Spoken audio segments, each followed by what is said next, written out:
Ya, salam. Selamat malam. Selamat sore menjelang malam. Ya, Pak dosen, teman-teman semua. Malam hari ini bagian kami dari kelompok 4, saya dengan Ibu Lucia, dalam pelajaran karakter building, kami mengangkat dari buku karangan Andrew Wommack, ya, judulnya Excellence atau keunggulan. Jadi keunggulan roh, ya. Bagaimana mengejar roh yang unggul? Saya melihat hal ini, bagus sekali buku ini, karena buku ini saya lihat Andrew Wommack banyak buat buku, ya. Ada buku tentang roh, jiwa, dan tubuh.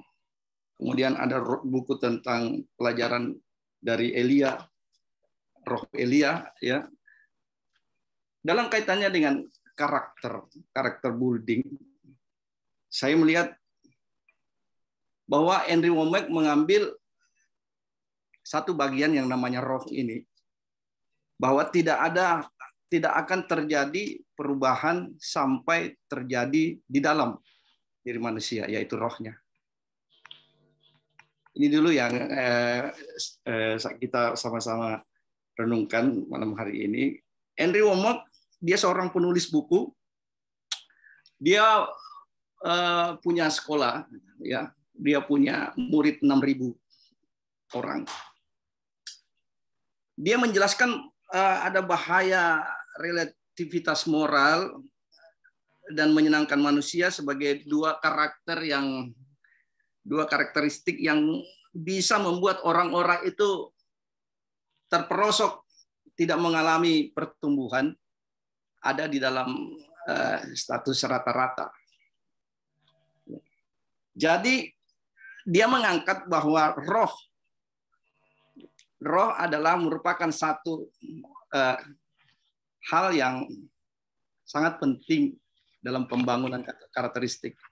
Kalau di dalam dunia sekuler, ataupun juga ada banyak anak-anak Tuhan, ya, masih melihat bahwa roh dan jiwa itu adalah satu kesatuan. Padahal sebenarnya tidak. Jadi di dalam tubuh, dalam manusia ada tubuh, ada jiwa, dan roh. Dalam jiwa ada pikiran, perasaan, dan kehendak. Nah, karakter building yang sering diajarkan dalam pelajaran sekuler merupakan satu kesatuan antara sifat roh ini dengan jiwa. Sementara Andrew Wommack ini menulis bahwa berbeda. Karena memang dasar Alkitabiah di dalam Ibrani pasal 4 ayat 12 mengatakan bahwa sebab firman Allah hidup dan kuat dan lebih tajam daripada pedang bermata dua manapun, ia menusuk amat dalam sampai memisahkan jiwa dan roh. Jadi hanya firman Tuhan yang bisa memisahkan jiwa dan roh. Nah, ini yang menarik sekali, sehingga saya coba mengangkat buku ini. Jadi menurut Wommack bahwa kejatuhan manusia, ya, ketika Adam dan Hawa ini melanggar, ya, dia tidak taat, maka manusia itu kehilangan identitas, ya. Jadi dia mengangkat proses lahir baru, ya. Proses lahir baru, dia katakan, Andrew Wommack mengatakan bahwa lewat lahir baru ini akan menghasilkan satu kekuatan roh yang unggul. Ya. Jadi Andrew Wommack menjelaskan bahwa roh yang adalah bagian dari hidup manusia ini diciptakan dalam gambar Allah. Ya, Kejadian 1 ayat 27. Nah, tapi oleh karena ketidaktaatan Adam dan Hawa sehingga gambar Allah ini rusak. Ya. manusia kehilangan identitas. Ya. Sehingga lewat Yesus, ya, maka manusia akan dikembalikan meyakini identitasnya. Itu sebabnya penting sekali pembangunan karakter building ini menurut Andre Wommack, bahwa kita harus mengejar roh itu sampai keunggulan. Tadi sudah dijelaskan Pak dosen mengenai buah tadi ya. Buah roh. Buah roh ya, bukan buah roh. Jadi buah itu sulung. Asalnya satu buah, sulung dia. Tapi menghasilkan banyak. Buah yang sulung. Nah, ada tingkat kalau dibilang Efesus dikatakan sampai kepada serupa dengan gambar Allah. Kemudian Yakobus juga mengatakan sampai tingkat kepenuhan Kristus yang dikerjakan oleh firman Allah. Nah, di sini yang menarik sekali bagaimana roh ini harus sampai nilai unggul. Nah, sebelum kita masuk lebih dalam, ya, saya akan memberikan kepada Ibu Lucia untuk menjelaskan lebih awal, dan nanti setelah Ibu Lucia akan kembali saya lanjutkan. Ya, saya persilakan kepada Ibu Lucia. Baik, terima kasih Pak. Bisa minta tolong slide-nya ya. Dikatakan pendahuluan, karakter building adalah proses pembentukan kepribadian dan karakter seseorang melalui pengalaman nilai dan moral yang ditekankan dalam kehidupan sehari-hari. Karakter building bertujuan untuk mengembangkan individu yang memiliki moralitas yang baik, memiliki kepercayaan diri dan kuat, dan mampu dipelajari dan diamalkan dalam kehidupan sehari-hari. Karakter dan sifat adalah dua istilah yang sering digunakan dalam psikologi dan sastra untuk mengabarkan aspek individu atau tokoh fiksi, meskipun keduanya terkait erat. Ada perbedaan antara karakter dan sifat. Jadi dikatakan bahwa karakter itu adalah satu proses pembentukan. Karakter mengacu pada kombinasi dari atribut kepribadian yang menentukan tindakan seseorang dalam berbagai situasi. Karakter adalah apa yang seseorang lakukan dan bagaimana mereka bertindak dalam kehidupan sehari-hari. Sifatnya mengacu pada fitur intriksi atau bawaan dalam diri seseorang. Ini adalah atribut bawaan seperti kepribadian, kecenderungan emosional, dan reaksi terhadap rangsangan tertentu. Jadi bahwa sifat atau karakter itu memang ditentukan dari seseorang itu watak, bagaimana kehidupan dia waktu dia dari kecil pun, makanya kenapa mereka dari kecil dibentuk memiliki karakter yang baik. Saya mengajar anak-anak TK gitu kan, anak-anak TK itu mereka memiliki karakter yang berbeda-beda, mungkin karena mereka juga katakan bahwa bagaimana pola asuh mereka dengan orang tua mereka. Jadi ada yang punya karakter yang keras, ada yang karakter yang susah diatur dan sebagainya. Makanya kami sebagai guru itu bagaimana mengajarkan anak-anak itu memiliki karakter atau sifat yang baik. Karena ada seseorang anak, dia pintar, dia masih anak TKA gitu kan, dia pintar, apa-apa bisa sampai dia bisa mengajari gurunya seperti itu. Tapi karakternya itu dalam tanda kutip kurang gitu kan. Jadi dia memiliki karakter yang kurang. Walaupun dia pintar sekali, tapi karakternya itu dikatakan kurang. Makanya ini istilahnya ini tuh tugas kami sebagai guru-guru bagaimana mengajarkan mereka dari kecil untuk bisa memiliki sifat atau karakter yang baik lagi. Promosi adalah suatu kegiatan untuk meningkatkan sesuatu ke arah yang lebih baik. Menurut Alkitab, promosi berasal dari Tuhan. Di dalam Mazmur 75 ayat 6 sampai ayatnya yang ke-7 dan Yakobus 1 ayat 17. Kita sebagai orang kudus yang hidup di akhir zaman perlu mengambil waktu untuk belajar dari sikap hidup orang kudus di Perjanjian Lama, biarpun itu dikatakan bahwa itu contoh yang baik maupun contoh yang buruk. Next, Pak.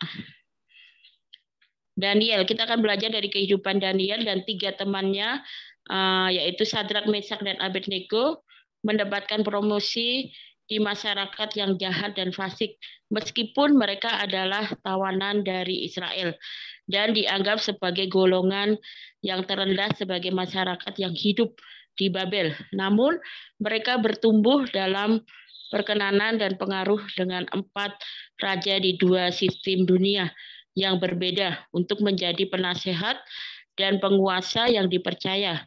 Di dalam Daniel 6 ayatnya yang ketiga mengatakan Daniel melebihi pejabat tinggi dan wakil raja karena ia mempunyai roh yang luar biasa. Roh ini mengacu pada satu sikap. Yesus sering berbicara tentang pentingnya memiliki roh yang unggul di dalam Lukas 16 ayatnya yang ke-10. Yang kedua adalah kehidupan Yusuf. Yusuf dibenci oleh saudara-saudaranya dan mereka menjualnya ke Mesir. Namun walaupun dia dibawa, ia dalam keadaan yang dikatakan bahwa dia adalah keadaan yang mengerikan ini. Yusuf memiliki roh yang unggul. Dia tidak mengeluh dan melakukan pekerjaannya dengan sungguh-sungguh. Ya, dan dikatakan juga bahwa dia bekerja di tempatnya Potifar. Kepercayaan itu yang luar biasa, tetapi karena istri Potifar ini memfitnah Yusuf, akhirnya Yusuf mengalami satu hal, yaitu dia di penjara, difitnah oleh istrinya, dan bahkan akhirnya dia masukkan ke dalam penjara. Itu satu hal yang dilakukan oleh istri Potifar, tetapi Yusuf memiliki hal yang luar biasa. Dia tetap, walaupun istrinya ini menggoda dia, tetapi Yusuf ini dia tetap memandang kepada Tuhan. Dia tetap memiliki sikap atau karakter yang baik karena dia percaya bahwa Tuhan selalu menyertai di dalam setiap kehidupannya. Itu yang kedua. Yang ketiga, Daud. Daud memiliki roh yang unggul. Ketika semua saudaranya gemetar ketakutan di hadapan Goliat, Daud menguatkan kepercayaannya kepada Tuhan dan dia mampu mengalahkan Goliat oleh karena imannya akan Tuhan. Daud tahu bahwa dia adalah seorang gembala yang menggembalakan hanya 3-4 ekor domba, tetapi dia percaya bahwa Tuhan bisa pakai Daud karena apa? Daud memiliki hubungan dekat dengan Tuhan. Saya mempunyai satu kesaksian seperti bahwa saya adalah seorang yang istilahnya belum mengenal akan Tuhan gitu kan. Sebelum saya masuk menjadi seorang hamba Tuhan, saya adalah seorang yang istilahnya pada waktu itu keluarga saya itu kurang untuk katakan kalau saya melakukan ini dan itu tuh dia mengatakan kamu nggak bisa, kamu nggak mungkin seperti ini, dan jadi kadang-kadang saya dianggap tuh orang yang paling nggak bisa, semuanya tidak bisa seperti itu. Tapi ketika saya mengenal Tuhan, ketika saya percaya kepada Tuhan, justru disitulah Tuhan pakai saya untuk saya menjadi seorang hamba Tuhan, menjadi seorang yang bisa melakukan ini walaupun mungkin di lingkungan keluarga, mungkin di lingkungan masyarakat, orang menganggap saya itu rendah, menganggap saya itu nggak bisa apa-apa, tapi ketika saya serahkan itu di hadapan Tuhan, justru disitulah Tuhan memakai saya. Bahkan di dalam firman Tuhan pun mengatakan bahwa firman Tuhan mengatakan bahwa walaupun dunia itu menganggap kita ini kecil di situ, tapi justru disitulah bisa mempermalukan. Maksudnya apa? Bahwa kalau ada orang-orang yang mungkin menganggap kita rendah, justru Tuhan akan pakai kita. Untuk apa? Untuk kita menjadi anak-anaknya, menjadi hamba-hambanya. Terus tadi yang saya beri kesaksian juga di dalam kehidupan Daud bersama Daniel bersama dengan teman-temannya juga, ketika dia ada di dalam pembuangan di Babel, itu bagaimana dia tetap memiliki karakter yang unggul. Dia mengatakan bahwa walaupun Tuhan yang dia sembah tidak bisa melepaskan, tetapi saya tetap mengiring akan Tuhan. Saya mempunyai satu kesaksian seperti ini, bahwa kami di lingkungan kami tinggal di Bogor. Kami memiliki di Bogor itu terkenal dengan orang-orang Sunda yang susah untuk menerima Injil. Itu kan orang-orang Sunda yang tidak bisa menerima Injil. Jadi suatu ketika pada waktu kami sedang mengadakan ibadah di rumah, dalam keadaan kami sedang mengadakan ibadah, tiba-tiba ada satu kampung itu datang ke rumah dan dia mengatakan bahwa tidak boleh ibadah di tempat ini, nggak boleh ada tempat, tidak boleh kita beribadah di situ, seperti itu. Dan di lingkungan itu hanya keluarga kami sendiri yang Kristen, yang lainnya Muslim, seperti itu. Dan akhirnya kami sempat ibadah dan di tengah-tengah ibadah kami sempat berhenti, gitu kan. Tapi di sini kami diberikan kekuatan oleh Tuhan, bahwa Tuhan berkata, gak usah takut, aku menyertai engkau. Dan ketika kami selesaikan itu dengan RT, dengan lingkungan di situ, akhirnya mereka bisa terima dan akhirnya mereka dikatakan bahwa akhirnya mereka bisa terima ketika kami melakukan ibadah kembali. Walaupun kami di situ adalah sendiri, tapi kami percaya bahwa Tuhan itu tidak pernah meninggalkan keluarga kami. Jadi seperti Daniel bersama dengan bersama dengan teman-temannya itu, mereka tetap kuat walaupun banyak hal yang harus mereka hadapi. Begitu juga dengan kehidupan saya secara pribadi bersama dengan keluarga, bahkan gereja kami. Itu pun banyak sekali tantangan yang harus kami hadapi, gitu kan, karena di lingkungan orang-orang yang tidak mengenal akan Tuhan. Jadi memang ada satu hal yang harus kita, satu hal yang bagaimana kita harus tetap percaya kepada Tuhan. Seperti itu. Next, sebab lagi. Persoalan hati. Persoalan hati merupakan hal yang sangat penting dalam hidup seseorang. Karena hati merupakan pusat kehidupan seseorang. Hati merupakan pusat dari segala keputusan, emosi, dan tindakan seseorang. Oleh karena itu, penting bagi kita untuk menjaga hati kita agar dikatakan tidak terkontaminasi oleh pengaruh negatif dari lingkungan atau orang di sekitar kita. Menurut Wegman, beberapa hal yang dapat menolong menjaga hati kita adalah sebagai berikut. Yang pertama, berbicara dengan firman Tuhan. Ketika kita maaf, ini tulisannya kecil. Ketika kita mengesalkan hati kita dan membiarkan firman Tuhan memenuhi hati kita, maka hati kita akan dikendalikan oleh kebenaran dan cinta kasih Tuhan. Yang kedua yaitu doa.